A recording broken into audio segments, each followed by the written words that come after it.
ஜெபம் செய்வோம். ஆமாண்டவரே, ஒவ்வொரு நாளும் இந்த கிருபையினாலே எங்களுக்கு நீ வார்த்தையை தந்து கொண்டிருக்கிறேன். இந்த நாளிலும் இந்த வார்த்தை மூலமாக நீ எங்களோடு பேசும்.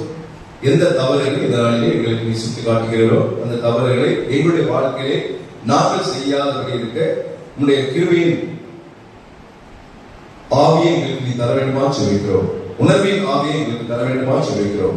பரிசுத்த ஆவியினுடைய ஒத்தாசையை எங்களுக்கு நீ தர வேண்டுமா சொல்லிக்கிறோம். இந்த வார்த்தை மூலமாக என்னோடு நீ பேசும், எங்களோடு நீ பேசும். இயேசு மூலம் கேட்கிறோம் அன்புள்ள பிதாவே, ஆமென். ஹல்லேலூயா. தொடர்ந்து கர்த்தர் தவறுகளும் தண்டனைகளும் என்கிற தலைப்பிலே கர்த்தர் நம்மோடு பேசிக்கொண்டே வருகின்றார். நாம் இதுவரைக்கு 9 பேருடைய தவறுகளும் அதன் மூலமாக அவர்கள் பெற்ற தண்டனைகளும் நாம் அறிந்து கொண்டிருக்கிறோம். ஆதி மனிதர்களாகிய ஆதாம் ஏவாளுடைய தவறு, அதன் மூலமாக அவர்கள் பெற்ற தண்டனை, அதன் பிறகு காயின், அதன் பிறகு லோத்து, அதுக்கு பிறகு யாக்கோபு, அதன் பிறகு மோசே, அதுக்கு பிறகு பிலேயாம், அதற்கு பிறகு ஆகான்.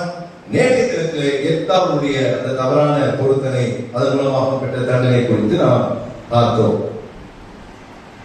இந்த உலகத்திலே எல்லாவற்றையும் நாம் யோசித்து யோசித்து யோசித்து சில நேரங்களில் சில காரியங்கள் ஏன் இப்படி நடக்குது, இல்ல அதற்கான விடைகள் இதெல்லாம் தெரியாம நாம் அதிகமாக யோசித்தே வாழ்ந்து கொண்டிருக்கிற சூழ்நிலைகள் உண்டு.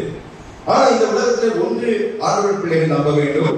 எந்த ஒரு காரியமானாலும் கர்த்தருடைய ஒத்தாசையுடைய கர்த்தருடைய உத்தரவுடன் எல்லாமே நம்முடைய வாழ்விலே நடைபெறுகிறது. ஒருவேளை அது நன்மையாக இருக்கலாம், தீமையாக இருக்கலாம், இழப்பாக இருக்கலாம், இல்லைன்னா நமக்கு அது வரக்கூடிய ஒரு ஆசீர்வாதமாக இருக்கு. என்ன ஆனாலும் நாம் ஆண்டவருக்குள்ளே இருக்கும்போது, ஆண்டவருடைய பிள்ளைகளாக இருக்கும்போது சகலமும் ஆண்டவர் அவருடைய உத்தரவினால் தான் நமக்கு. அதான் யோபுடைய நம்பிக்கையே அதுதான். அவன் அதுதான் சொல்றான், ஆண்டவரை சித்தம் இல்லாமல் இந்த வாழ்க்கையில் ஒன்றும் நடைபெறாது என்று சொல்லி உறுதியோடு நம்பிக்கையோடு இருக்கின்றான். ஆகவே நாம் அந்த ஒரு நம்பிக்கையோடு இருக்கும்போது கர்த்தர் தொடர்ந்து நம்மை பாதுகாப்பார். ஒரு கதையை நான் படித்தேன். ஒரு 70 வயது இருக்கும். அவருக்கு உடல்நல சரியில்லாமல் ஆஸ்பத்திரியிலே சேர்த்திருக்கிறார்கள். அவருடைய மூத்த மகனை அவர் கூப்பிடுகிறார். கூப்பிட்டு மற்றவர்கள்லாம் நீங்க போங்க, அவனை ஒரு கேள்வி கேட்க வேண்டும் என்று சொல்லி அவனை மட்டும் இருக்க வைத்தார். அப்போ அவர் அந்த மகனே, நீ 9வது படிக்கும் போது நான் உன்னிடத்திலே ஒரு கேள்வி கேட்டேன், ஞாபகம் இருக்கா அப்படின்னு. ஞாபகம் இல்லப்பா அப்படின்னா. இல்ல, நீ 9வது படிக்கும் போது மேக்ஸ் மார்க் எடுத்து வரல, அந்த மார்க்ல 90 மார்க் நீ வாங்கியிருந்த. அப்போ நான் கேட்டேன், நீ 90 மார்க் வாங்குற அளவுக்கு படிக்கிறவன் இல்லையே, நீ சைபரை போட்டியா அப்படின்னு நான் கேட்டேன். இப்போ உங்களுக்கு ஞாபகம் இருக்குதா? அப்ப என்ன சொன்ன? நான் அப்படி போடலன்னு சொன்னேன். இப்ப நான் எனக்கு என்ன ஆகும் தெரியாது, ஏன்னா ரொம்ப முடியாம இருக்கு. எனக்கு இந்த மனசுக்குள்ள இந்த கேள்வி என்ன அடிச்சுட்டே இருக்கு. ஏன்னா நீ மேக்ஸ்ல 90 வாங்குற மார்க் பையன் இல்ல, ஆனா இன்னைக்கு வரைக்கும் அதை நீ சொல்லல. இப்ப நீ அதற்கான விடையை இப்போது சொல்லணும், கைசு உண்மையை சொல்லு. நீ சைபரை போட்டு தானே 90 மார்க்க காட்டின அப்படின்னு.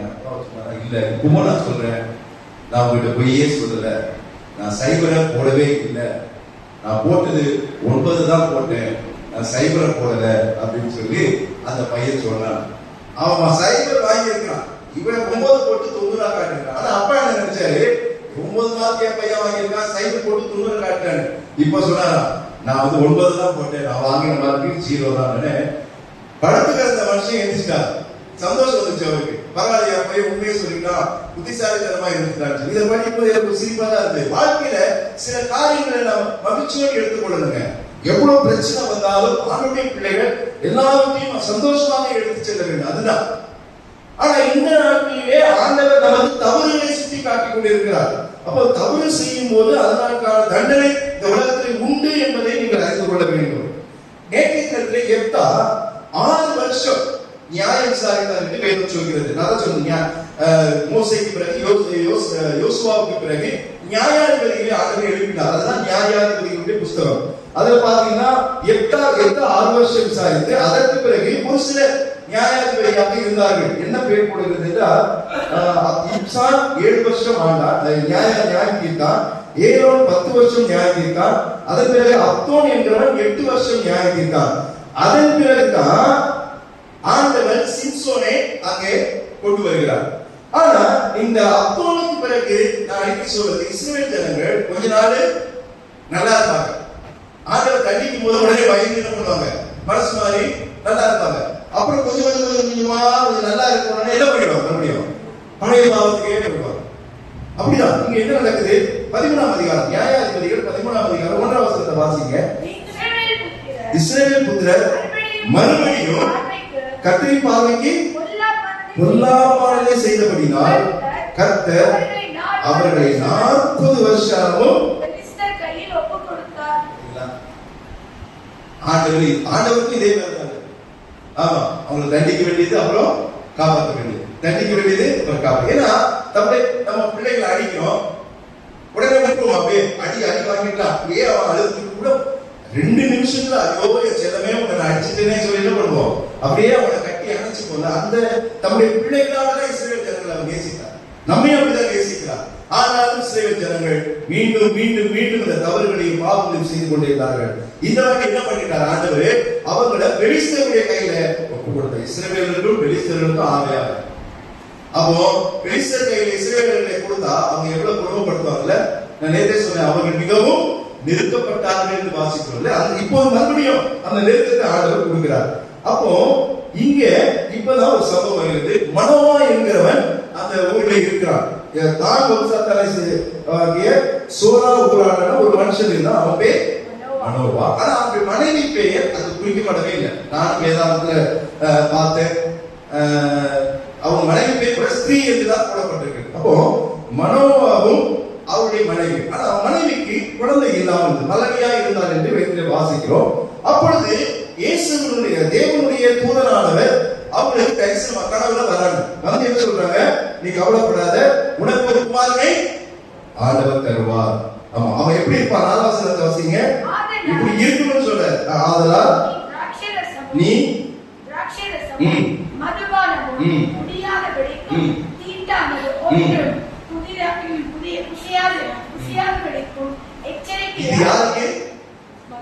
மனோவாவுடைய மனைவி.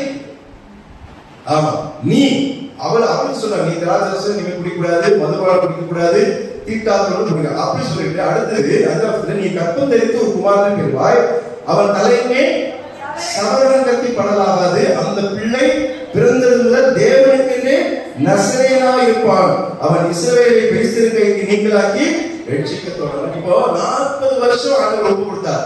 இந்த பெலிஸ்தர் கையிலிருந்து இஸ்ரவேலை ரட்சிக்கும்படியாக ஆண்டவர் யாரை தெரிந்து கொள்கிறார்? சிம்சோன் என்கிறவரை தெரிந்து கொள்கிறார். அப்போ இந்த சிம்சோன் ஒரு நசரேயனாக இருக்கிறார். நசரேய விரதம்னா என்ன தெரியுங்களா? அதாவது 2 விதமா இருக்குது. ஒன்று அவர்களே ஒரு தீர்மானம் பண்ணி நான் நசரேய விரதம் இருக்கிறேன்னு சொல்லி ஒரு காலக்கெடு உண்டு. நான் 10 வருடம் இருப்பேன், 5 வருடம் இருப்பேன், இல்ல 15 வருடம் இருப்பேன் அப்படின்னு சொல்லி காலக்கெடோட கூட அந்த விரதத்தை நாம் செய்யலாம். ஆனா இங்க சிம்சோனுக்கு அவன் காலக்கெடு வைக்க முடியாது. ஏன்னா தேவன் என்ன சொல்லிட்டாரு, அவன் முழுவதுமே எப்படி இருப்பான், நசரேயனா இருப்பான் என்று சொல்லிட்டார். ஆண்டவர் சொன்னதை மாற்ற முடியாது. அதாவது திராட்சரசம் மதுபானம் குடிக்க கூடாது, தலைமுடியை வெட்டக்கூடாது, பிறந்ததுல இருந்து தலைமுடிய வெட்டக்கூடாது. ஆமா, கொண்ட போட்டுக்கிட்டே இருக்கணும். ஆமா, அப்படிதான், வெட்டவே கூடாது. அதுதான் நசரேய விரதம். பிணத்தை தொடக்கூடாது, பிணத்தை தொடக்கூடாது, அசுத்தமானதை புசிக்க கூடாது. இதெல்லாம் ஒரு நசரேய விரதம். இதெல்லாம் கடைபிடிக்கணும். அப்போ மனோவாவுடைய மனைவிக்கும் அந்த பெறுகிற வரைக்கும் இந்த இதுல கரெக்டா இருக்கணும்னு சொல்லி அவர்களுக்கும் அங்கே சொல்லிவிடுகிறதை பார்க்கிறோம். ஆனா வேதம் சொல்கிறது, இந்த மனோவா என்பவன் மிகுந்த சிம்சோன் என்பவன் மிகவும் பலசாலியாக இருக்கிறார் என்று நாம் வேதத்தில் வாசிக்கிறோம். 13ஆம் அதிகாரம் 24ஆம் வசனத்துல, பின்பு அந்த ஸ்திரீ ஒரு குமாரனை பெற்று அவனுக்கு சிம்சோன் என்று பெயரிட்டார், அந்த பிள்ளை வளர்ந்தது, கர்த்தர் அவனை ஆசீர்வதித்தார். வாசிக்கிறோம். இஸ்ரவேலர்களை ரட்சிக்கும்படியாக ஆண்டவர் அவனை ஆசீர்வதித்து அவன் ஒரு வாலிப பருவத்திலே வளரும்படியாக ஆண்டவர் அவனுக்கு கிருபை தொடங்கினார் என்று வாசிக்கிறோம். இவன் எப்படிப்பட்டவன் என்று சொன்ன பெரிய பலசாலி. நம்ம வாசிக்க கேட்ட 14ல ஒரு சிங்கத்தை என்ன பண்ணானா, எதை மாதிரி நம்ம ஆட்டுக்குட்டியே நம்மளால கிழிக்க முடியாது, ஒரு பேப்பரை கிழிக்க முடியல. சில நேரத்துல கவர் வரும் பாருங்க, போஸ்ட் ஆபீஸ்ல கவர் வரும், பார்த்தா அதுல எல்லாம் இருக்கும் போது இருக்கு. அதை பிரிக்கிறதுக்கு கடைசியில் நம்ம என்ன தேடுவோம்? சிசர் தான் தேடுவோம். அதை விட தேடும் போது லெட்டரோடு சேர்த்து செலவு வெட்டிடுவோம். இதெல்லாம் நடக்கும். இதெல்லாம் சின்ன சின்ன காரியங்கள் நடக்கும். யோசிச்சு பாருங்க. ஆனா இவன் ஒரு சிங்கத்தை ஆட்டுக்குட்டியை கிழிப்பது போல ஆயுதம் கிடையாது, கையால் அப்படி எவ்வளவு பெரிய பலத்தை ஆண்டு கொடுத்திருக்காரு. ஏன்னா அவர் பெலிஸ்தியரோடு போராடி ஒரு பெரிய வெற்றியை இஸ்ரவேல் ஜனங்களுக்கு கொடுக்கணும்னு சொல்லி ஆண்டவராலே அனுப்பப்பட்டவர் இந்த சிம்சோன். நசரேயன் என்றால் கர்த்தருக்கு அர்ப்பணிக்கப்பட்டவன் என்று அர்த்தம், இல்லையா கர்த்தரால் பிரிக்கப்பட்டவன் என்று அர்த்தம்.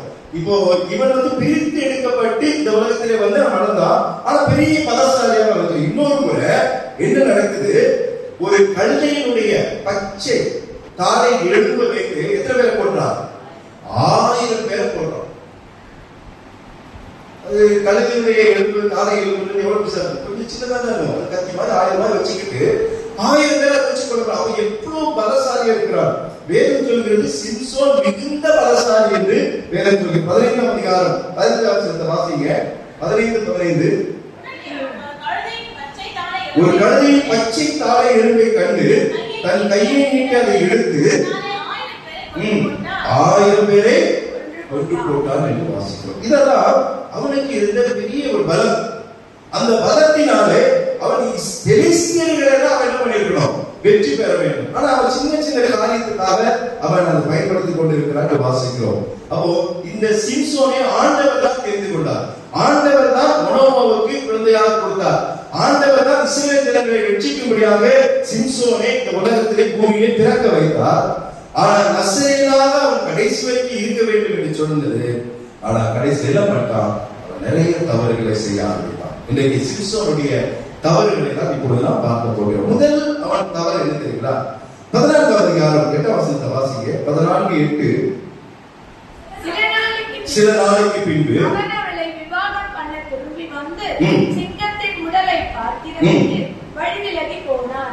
இதோ சிங்கத்தின் உடலுக்குள்ளே தேனீ கூட்டமும் தேனும் இருந்தது. இந்த சம்பவத்தை நீங்க படிக்கும் போதே தெரிஞ்சிருக்கும்.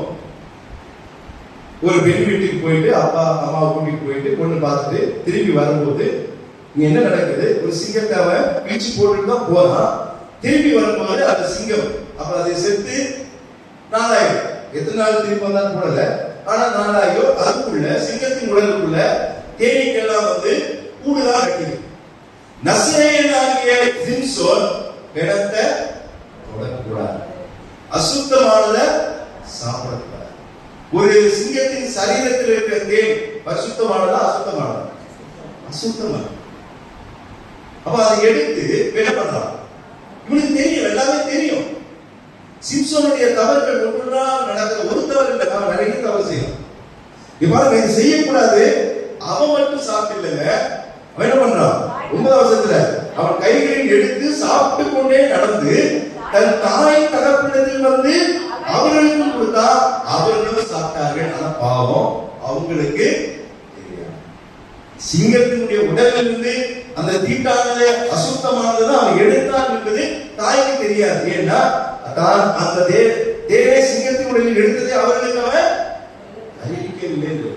அம்மா அப்பாவுக்கே மறைச்சான். ஏன்னா சொன்னா அவங்க அதை அனுமதிக்க மாட்டாங்க. அப்போ இப்ப பாருங்க, ஆண்டவருக்கு விரோதமாகவும் பெற்றோருக்கு விரோதமாகவும் அவன் பாவங்களை அவன் செய்ய ஆரம்பிக்கின்றான் பார்க்கிறோம்.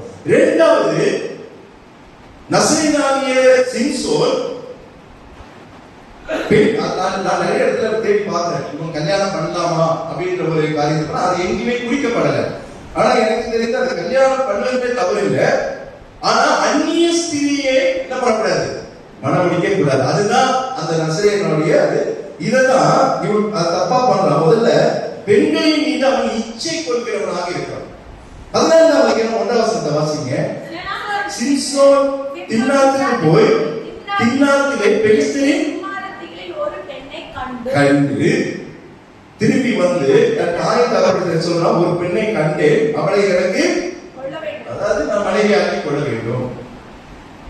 இவன் பெண்களை தவறாக பார்க்கவே கூடாது, யாருமே பார்க்க கூடாது. இவன் நசரேயனாகிய விரதம் இருக்கிறவர். ஆண்டவர் அந்த ஒரு எண்ணத்தோடு தான் மனோவாவுக்கு அருமையான ஒரு ஆண் குழந்தை குழந்தையை சிம்சோனாக கொடுக்கிறார். அப்ப இவனுக்கு எல்லாம் தெரிந்திருந்தும் ஒரு பெண்ணின் மீது அவன் பண்றான். இன்றைக்கு நிறைய பாவங்கள், ஆண்களுக்கும் பெண்களுக்கும், இதுல சளைத்தவர்கள் அல்ல, ஆண் பெண் எல்லாமே இல்ல, கண்களின் இச்சையினாலே பெரிய பெரிய பாவங்களை அவர் செய்து கொண்டிருக்கிறதை பார்க்கிறோம். 16ஆம் அதிகாரம் 1ஆம் வசனத்துல இது ஒரு வாட்டி நடக்கலங்க, இவன் தன்னுடைய லைஃப்ல நிறைய பிரச்சனையாக பாருங்க. 16:1 வாசிங்க. சிம்சோன் காசாவுக்கு போய் அங்க ஒரு வேசியை கண்டு, இவ்வளவு கொடுமையான தவறு அவன் செய்யலாம் பாருங்க. பாவத்தை செய்யலாம், தவறு கூட சொல்றது, இது பாவம். ஏற்கனவே திம்னாத்துல போய் ஒரு பெண்ணை பார்த்து ஆசைப்பட்டு அதெல்லாம் இருந்து கல்யாணம் பண்ணி அவங்க பிரச்சனை முடிஞ்சு அதுக்காக வந்து இப்ப அவன் மீண்டும் என்ன காசாவுக்கு போனா அங்க ஒரு வேசியை காண்கின்றான். அங்க கண்டு அவரிடத்திலே போனான்னு வாசிக்கிறான். அதோடு விடல, அதே அதிகாரத்துல நீங்க 4 வசனத்தை வாசிங்க. அதற்கு பின்பு மறுபடியும் 3வது அவன் சோரே ஆற்றங்கரையில் இருக்கிற தெய்னா என்னும் பேரொரு ஸ்திரீயோடு ஸ்நேகமாயிருக்கிறார். எதை செய்யக்கூடாதோ அதையெல்லாம் செய்து கொண்டிருக்கிறார். இயேசு கிறிஸ்து ஒரு பெண்ணை இல்ல ஒரு ஆணை இச்சையோடு பார்த்தாலே அப்படிதான் சொன்னாரு. மத்தேயு எழுதின சுவிசேஷம் 5ஆம் அதிகாரம் 28 வாசிங்க. மத்தேயு 5:28. நான் உங்களுக்கு சொல்கிறேன், ஒரு ஸ்திரீயை இச்சையோடு பார்க்கிற எவனும் தன் இருதயத்தில் அவளோடு விபச்சாரம். ரொம்ப ஜாக்கிரதையாக இருக்கணும். இன்னைக்கு இந்த பாவம் தேசம் முழுவதும் எல்லாரும் இதை செய்து கொண்டிருக்கிறார்கள். அது வாலிப பிள்ளைகள், ஆண்டவரை அறிந்தவர்கள், ஊழியக்காரர்கள், யாருக்கு விதிவிலக்கல். பெரிய ஒரு பாவத்தை இன்றைக்கு சிம்சோன் செய்த அந்த தவறுகளை இன்னைக்கு மனிதர்கள் செய்து, இதுல ஸ்திரீ என்று சொல்லப்பட்டாலும் அது ஒரு ஸ்திரீயாக இருக்கலாம், இல்ல ஒரு ஆணாக இருக்கலாம், யாரா இருந்தாலும் அது மாற்றுக்கிறதே கிடையாது. ஒருவரை இச்சையோடு பார்த்தாலே நீங்க அவங்க போய் அவங்களோட நீங்க விருப்ப நடத்தணும்ன்ற அவசியமே இல்லை. அவளோடு தன் இருதயத்தில் விபச்சாரம் தெளிவா சொல்ற, அவன் முடிஞ்சது உங்களுக்கு அதாங்கிற. சிம்சோனுக்கு இதெல்லாம் தெரிந்து கூட திம்னாத்துக்கு ஓடனா அங்க போய் ஒரு பெண்ணை பார்க்கலாம், அப்புறம் காசாவுக்கு ஓடனா அங்க ஒரு பெண்ணை பார்க்கலாம், அப்புறம் எல்லா வீட்டவர்கிட்ட போறான், அவரோட ஸ்நேகமா இருக்கான். எப்படிப்பட்ட அப்போ எவ்வளவு பெரிய தவறுகளை செய்து கொண்டிருக்கிறான் பாருங்க. இவனுடைய தவறுகள் எப்படி இருக்குது? முதலாவது அவன் நசரேயனுடைய விரதத்தை அவன் மீறி செயல்படுத்துகிறான். இரண்டாவது பெண்கள் மீது இச்சை வைத்திருக்கிறான். சரி வச்சிய அந்த 3வது ஒண்ணு, அவன் தடை செய்யப்பட்ட உறவை தேடினான். 3வது தவறு, அதாவது அவர்களுக்குள்ளேதான் என்ன பண்ணணும், பெண்ணை கொள்ள வேண்டும். இவன் முதலாக யாரை கண்டு ஆசைப்பட்டான் வாசிக்கிறோம்? பெலிஸ்தியர் என்று வாசிக்கிறோம். அவர்கள் யார்? அந்நிய ஸ்திரீகள் என்று வாசிக்கிறோம். அவங்க அம்மா கூட சொல்றாங்க, வாசிங்க 2ஆம் வசனத்தை வாசிங்க. 14:2 14:2. திரும்ப வந்து தன் தாயையும் தகப்பனையும் நோக்கி திம்னாத்திலே பெலிஸ்தரின் குமாரத்திகளில் ஒரு பெண்ணை கண்டேன், அவளை எனக்கு கொள்ள வேண்டும் என்றார். அப்போ அவங்க அம்மா சொல்றாங்க, இப்ப விருத்த சேதனம் இல்லாத அந்த பெலிஸ்தர் இடத்திலே ஒரு பெண்ணை கொள்ள வேண்டியது என்ன? அங்க அதெல்லாம் நாம் செய்யக்கூடாது, நீ செய்யக்கூடாது, அவருடைய பிள்ளைங்க யாருமே செய்யக்கூடாது, அந்நியனோடு உறவு நமக்கு வேண்டாம்னு ஆண்டவர் சொல்லிட்டாரு. அது நீ செய்யக்கூடாது, நீ நசரேயன், அந்த விரதத்தை ஆண்டவர் கொடுத்திருக்கிறார், நீ செய்யக்கூடாது. உன் சகோதரரின் குமாரத்திகளிலும் எங்கள் ஜனமனத்திலும் பெண் இல்லையா என்றார்கள். அப்ப திருமணம் பண்ண ஒரு தடை கிடையாது நசரேயன் விரதத்துல. ஆனா யாரை திருமணம் செய்ய வேண்டும் என்பதுல ஒரு நோக்கம் இருக்கு. அப்ப இவன் பெலிஸ்தியனுடைய பெண்ணை அவன் கண்டு அதுல பிரியப்பட்டதால அவன் சொல்றாங்க, அது வேணவே வேணாம்பா அப்படின்னு சொல்லிட்டு அவன் கேட்க. நீங்க நிறைய பிள்ளைங்க அப்படிதானே இல்ல, லவ் பண்ணிடுறாங்க, என் பாதி தப்பா செஞ்சேன். நான் அடிக்கடி ஒண்ணு சொல்லுவேன், நம்முடைய கிறிஸ்துவ பிள்ளைங்க லவ் பண்ணுவதை நான் ஏற்றுக்கொள்ளவே மாட்டேன். மீறி பண்றீங்களா? ஒரு கிறிஸ்துவ பையனை, நல்ல பையனை நீங்க பார்த்து பண்ணுங்க. ஏன்னா நமக்கு பிற்காலத்துல பிரச்சனைகள் வராது. நான் அடிக்கடி அதை சொல்லுவேன். ஒருவேளை நம்ம வேற ஒரு மதத்துல தேடி போனா குடும்பத்தோடு நம்ம சண்டை போட்டுட்டு இருக்கணும், அவங்களோட சண்டை போட்டுருக்கணும், அவங்க ஒரு தெய்வத்தை வணங்குவாங்க, நம்ம ஒரு தெய்வத்தை வணங்குவோம். அதான் ஆண்டவர் அப்பவே சொல்லிட்டாருதான், நீங்கள் என்னுடைய ஜனத்தோடு நீங்கள் என்ன பண்ணுங்க, உறவு வைத்துக் கொள்ளுங்கள் என்று சொல்லிட்டார். அதுக்காக பேசாம இருக்க வேண்டிய அர்த்தம் இல்லை, பேசுங்க, நல்லா பேசுங்க. ஆனா எதை செய்யணுமோ அதுதான் அவங்க இடத்துல செய்யணும். இன்னைக்கு இந்த நிறைய தவறுகள் நாம் செய்து கொண்டிருக்கிறோம். என்ன நடக்குதுங்க? தடை செய்யப்பட்ட அந்த பெலிஸ்தீனுடைய அந்நிய ஸ்திரியோடு அவன் உறவு வைக்கிறான். காரணம் என்ன தெரியுமா? இச்சை. அவன் அம்மாட்ட சொன்னா எனக்கு ரொம்ப பிடிக்குது, எத்திரியமா இருக்குது அவளை பார்த்தா. எப்படி வார்த்தைகளை பயன்படுத்துறா பாருங்க. இவனை ஆண்டவருடைய மனசு எவ்வளவு துன்பப்படுத்துறதுல. இப்ப இதற்காக இஸ்ரவேல் பெலிஸ்தர் தப்பி வைக்கிறதுக்கு நான் கொண்டு வந்தீங்க. ஆண்டவர் நினைப்பாரு அதற்கு பேசாம மலடியாவே இருந்து போயிடலாம். இப்படிப்பட்ட ஒரு பையனை கொடுக்க வேண்டிய சிம்சன் பலசாலி தான். ஆனா அவன் பெரிய செய்யறான். 4வது அவன் பண்ண தவறு என்ன தெரியுமா? ஆண்டவர் அவனுக்கு கொடுத்த ரகசியத்தை யாருக்கும் சொல்லக்கூடாது. ஆனா அவன் என்ன பண்ணினான்? எலிலாவுக்கு, அதாவது எலிலாவுக்கு அவன் வெளிப்படுத்த சில காரியங்களுக்கு யார்ட்டையும் சொல்லக்கூடாது. ஆண்டவருக்கும் உங்களுக்கு தான் தெரியும். சில அப்படிப்பட்ட காரியங்கள்லாம் இருக்கும். எல்லாத்தையும் போய் சொல்லிட்டு முடியாது, சொல்லக்கூடாது. ஜபத்துல வைங்க, எந்த காரியம் ஜபத்துல வைங்க. நான் ஆண்டவர்கிட்ட சொல்லு, நான் ஆண்டவர் கேட்பான். ஆனா இங்க என்ன நடக்குது? அவன் தெளிவான இடத்துல உண்மையை சொல்லி விடுகிறான். இந்த சம்பவம் உங்களுக்கு தெரியும். அவர்கள் மட்டும் சொல்லி முடிச்சு போறார். ஏன்னா ஃபுல்லாத்தி சொல்லா 4 அதிகாரம் இருக்குது, இதெல்லாம் சொல்ல முடியாது. என்ன நடக்குது? இவன் தெளிவான இடத்துல போறான். அப்போ அந்த பெலிஸ்தருக்கு தெரிஞ்சு போச்சு, சிம்சோன் இங்க வந்திருக்கிறான், பெரிய பலசாலி. அவன் நம்மள சண்டை போட்டுட்டு இஸ்ரவேல் ஜனங்களை மீட்டுருவான். அதனால அவன் எப்படியாவது அவனை காலி பண்ணிடணும். ஆனா அவனை நேர்மறையா என்ன பண்ண முடியாது, அவனை ஜெயிக்க முடியாது. அதனால தெளிவாயின் மூலமாக என்ன சொல்லிட்டாங்க? அவனுக்கு என்ன பலம் இருக்குது, என்ன பலம் இருக்குது நீ கண்டுபிடி அப்படின்ட்டாங்க. இப்ப இவன் தெளிவாளோடு இருக்கும்போது நைஸா அவையே கேட்கிறான். என்ன பேசி பார்க்கறது உங்களுக்கு தெரியும், எப்படி பண்ணி பார்க்க தெரியும். ஆனா என்ன கேட்கிற? சொல்லு, உனக்கு என்ன பலம் இருக்கு? 3 முறை அவன் சொல்றான். 3 முறையும் போய் சொல்றான். 3 முறையும் மாத்தி மாத்தி சொல்றான். உண்மையை சொல்லல, ஏன்னா மாத்தி மாத்தி சொல்றான். ஆனா அவ அதை செய்வான். அதாவது இந்த இப்படி ஒரு சடலை போட்டு கட்டி, நீங்க அதை போய் படிச்சு பாருங்க, நல்லா இருக்கும். என்ன கட்டி போட்டேன்னா என் பலம் போயிடணும், அப்படி ஒரு வாட்டி பண்ணுவான். ஆனா கொஞ்ச நேரத்துல அவன் என்ன பண்ணுவான்? அப்படின்மா அது நீங்க செய்யற மாதிரி சாதாரண சடல் இல்ல. நான் சில நேரத்துக்கு சடல் கட்டுறதுக்கு அந்த சடலை விரிப்ப ஐயோ கையெல்லாம் முடியாது. இது அந்த மாதிரி லட்சக்கணக்கான சடலை சேர்த்து கட்டுது. அப்படி போட்ட சடலை கட்டி போட்டாங்க. அவன் என்ன பண்ணுவானா? அப்படி பலவாதான் முதல் பண்ணலாம் அப்படின்னு அவ்வளவுதான். ஒரு தூசி தட்டுற மாதிரி இருக்கணும். நான் அது அப்படி இவ்வளவு பலசாலியா இருக்கிற பாருங்க. 3 முறை சொன்ன தெளிவாளுக்கு கோபம் வந்தது. என்னையா நீ 3 முறை இதுக்காக நீ ஏசிட்ட, சும்மா வார்த்தைங்களா சொல்லிட்டு இருக்க அப்படின்னு சொல்லி என்ன 16ஆம் அதிகாரம் 15ஆம் வசனத்தை வாசிங்க. 16-15. அப்பொழுது அவள் அவரை பார்த்து, உன் இருதயம் என்னோடு இராதிருக்க நீ சிநேகிக்கிறேன் என்று நீ எப்படி இப்படி மாயஜால வார்த்தைகளை சிம்சோனுக்கு சொல்ற பாருங்க. இல்ல அவன் சும்மா தானும் எனக்கு ரொம்ப பிடிக்கும் சொல்றிய, இப்படியா நீ செய்வ? நீ இந்த 3 செய்யும் என்னை பரியாசம் பண்ணினாய் அல்லவா? இந்த மகாபலம் இதனாலே உண்டாகிறது என்று எனக்கு சொல்லாமல் போனாயே என்று சொல்லி இப்படி அவனை தினம் தினம் தன் வார்த்தையினாலே நெருங்கி அலட்டி கொண்டிருக்கிறதுனால் சாகத்தக்கதாய் என்னங்க போச்சு பெரிய ஒரு ஆத்மா ரசனப்பட்டுடுச்சான். தெளிவாக இவனால இருக்க முடியாது. சிம்சோன் எப்படிப்பட்ட இஸ்ரவேலை ரட்சிக்கும்படியாக தெரிந்து கொண்ட ஒரு மனிதன் இன்னைக்கு தெளிவானுடைய மடியிலே படுத்து கிடக்கிறான், விசனப்படுகிறான். என்ன விசனம்? ஆண்டவரே விசனப்பட்டிருக்காரு. உன்னை படைத்ததுக்காக ஆண்டவர் விசனப்பட்டிருக்கிறார். இவனுடைய ஆத்மா விசனப்பட்டுச்சான். ஏன்னா இவன் தெளிவான சிம்சோனை ஒதுக்கி வச்சுட்டான். நீங்க இந்த வார்த்தையினால இப்படிலாம் பண்ணிட்டியே, பொய் சொல்லிட்டியே, உன் பலம் எங்க இருக்குது, எனக்கு பொய் சொல்லிட்டியே. அப்போ 17ஆம் வசனத்துல எந்த ரகசியத்தை அவன் வெளிப்படுத்த கூடாதோ அந்த ரகசியத்தை அவன் வெளிப்படுத்துறான். 17ஆம் வசனத்தை வாசிங்க. யார் இருதயத்தை யார்கிட்ட கொடுக்கணும்? நீங்க ஆண்டவருக்கு கொடுக்கணுங்க. ஆனா இவன் என்ன பண்ணா? தன்னுடைய இருதயத்தை யாருக்கு கொடுத்தான்?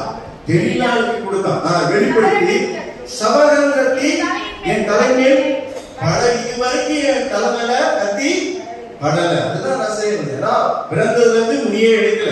அப்ப அவன் எவ்வளவு வீட்டுதான் அவனுடைய சொல்ல தொடர்ந்து வாசிங்க.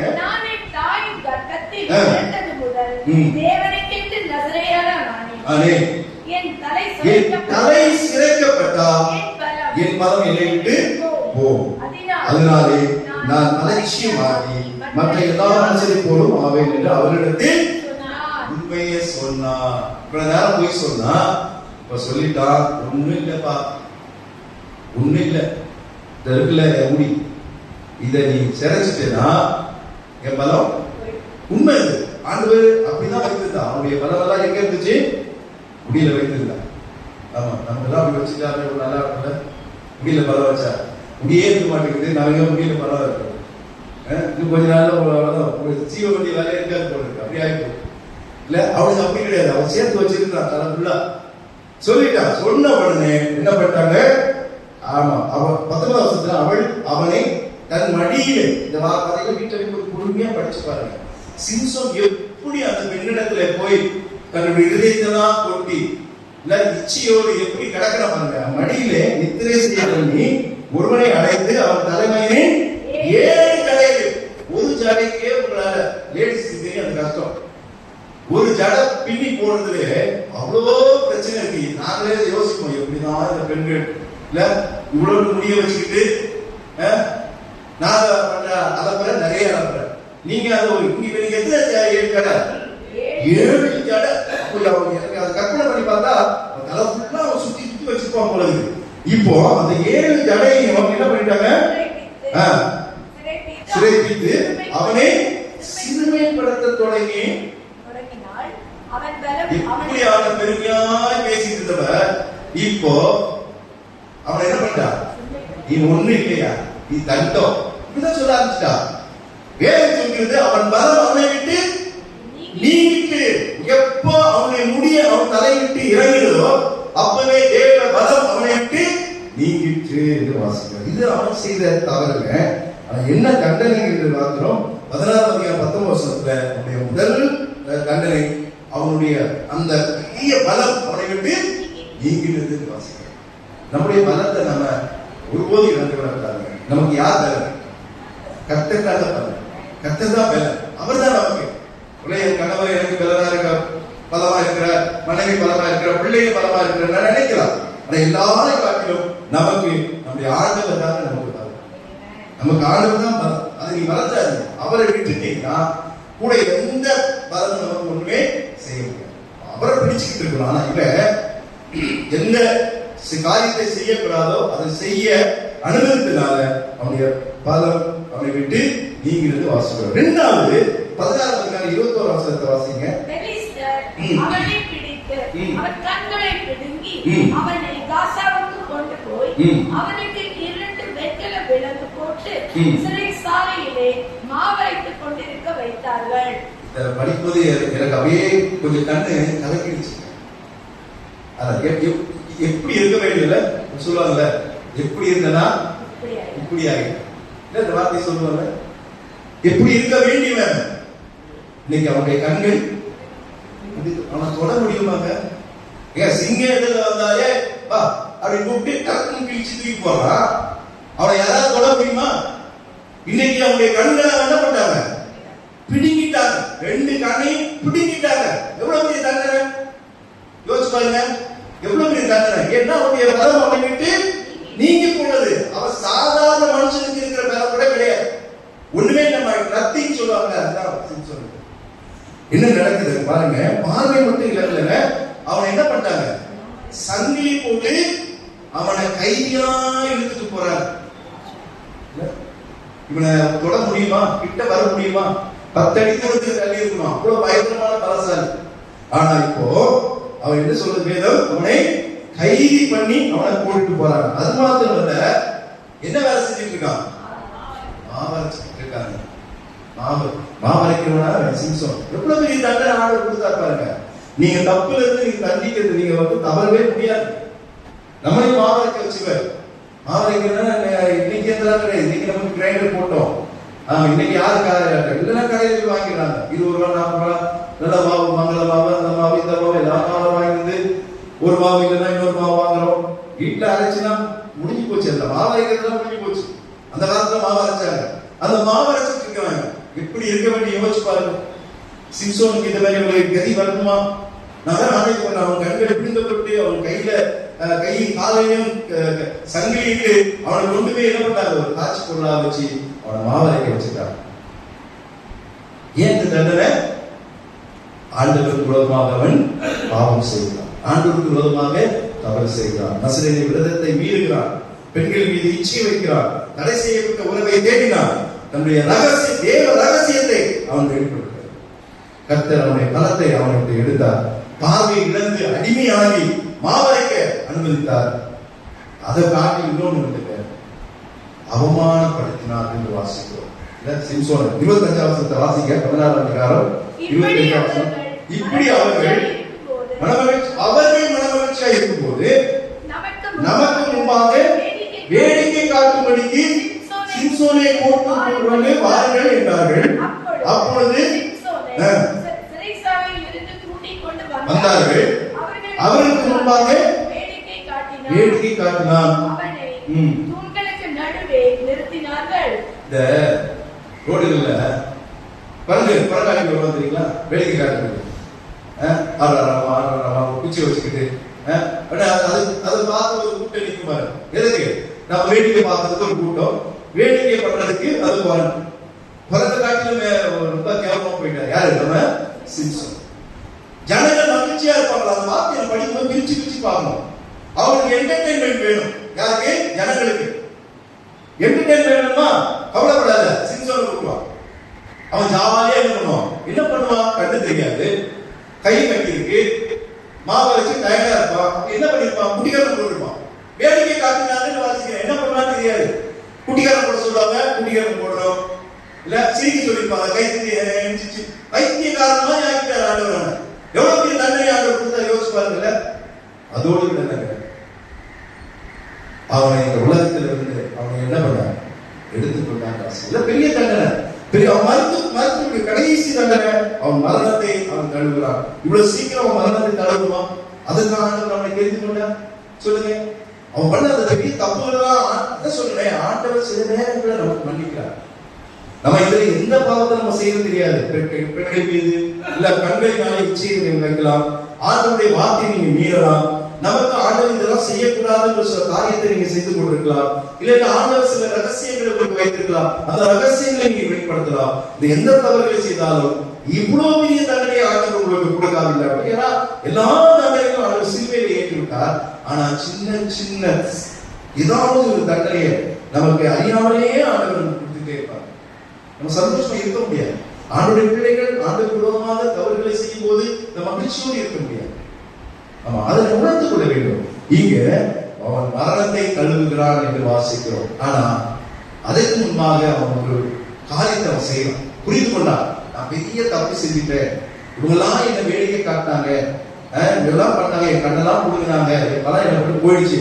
ஆனா ஒரே ஒரு ஜெபத்தை அவன் பண்றான். என்ன நடக்குது? 16 அதிகாரம் 28 வாசிங்க.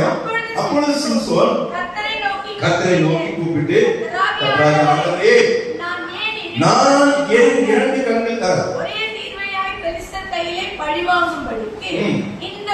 இந்த ஒரு விசை மாத்திரம் என்னை நினைத்தருளும், தேவனே என்னை பலப்படுத்தும் என்று சொல்லி அந்த வீட்டை தாங்கி நிற்கிற